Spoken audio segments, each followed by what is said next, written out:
Hey, we did a post a little while ago on microbe brewing, on applying it to our paddocks. We put it out a couple of times a year. We try and get it across, a lot of the farm. It's a very economical way to re-engage the microbial cycle, which helps.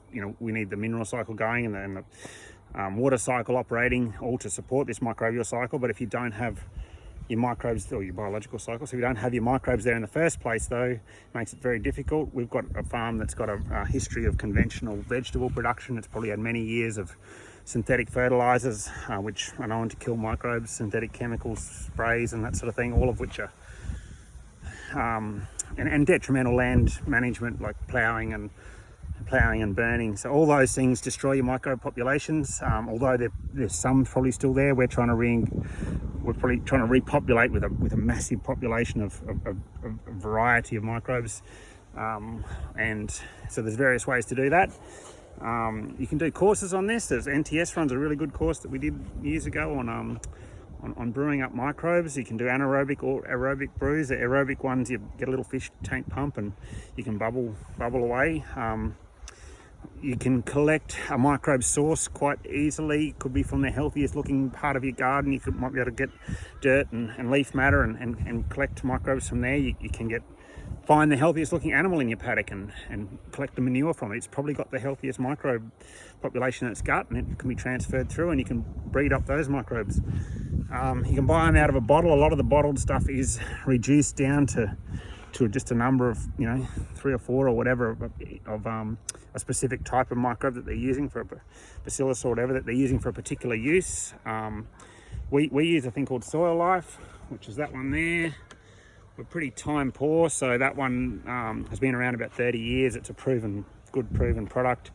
The best thing about it, though, as we sort of touched on in the last post, is it's the economics of using it. It's a product that we can use scalably, and there's so much country probably across Australia anyway that's got depleted microbe resources from mismanagement over the years and just harsh environmental conditions. So to repopulate makes sense. We usually spray out late in the afternoon, which we touched on in the last post. There are different times in the moon cycle to do it, and different times of the day, and that's all a biodynamic type thing. But when it comes down to it, we can brew this stuff up. We can get it on extremely economically. So that one there, we'll just pour in. Just about finish that off actually. So we'll put 100 litres of that into a pod with 100 litres of molasses, just basic off-the-shelf molasses. So we're looking for a microbe source and a microbe food, and then we'll mix that with 800 litres of water. So you get a pod full of the stuff. This is an anaerobic mix. You gently stir it, keep the molasses moving. The molasses is there just to be consumed. It's the microbe food. When you do your courses on brewing microbes, people use fish emulsions and different foods. The molasses, I guess, is easily accessible. It's cheap. For use with this product, we found it to be excellent. So 1 to 8, so you end up with a 1,000 litre pod. It can be brewed, in some sunlight to start off with for the first week or so. Generally, depending on your temperature, a week to 10 days, maybe 2 weeks would be maximum it would take to brew. So I prepared this one earlier, about a week ago, and you look in there, so it's got a thick layer of microbes over the top. That one's probably done. It smells beautiful. It smells like a rum distillery, and it will stay selling. The beauty of this one is it stays smelling like that. You can, most of the time with microbial brews, the best bit of advice we ever got: if it smells bad, it probably is bad.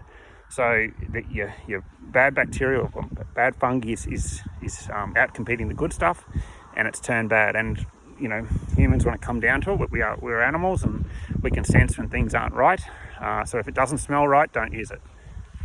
So that product, once it's brewed up, that'll stay stable for up to 2 years. We cover it with a blanket or a tarp or something, and just put it in the back of the shed. When we apply that to our paddocks, that goes on at 10 to 1. So it's 10 litres of that with 100 litres of water per hectare. Keep your pressures down under 30 psi with your sprays.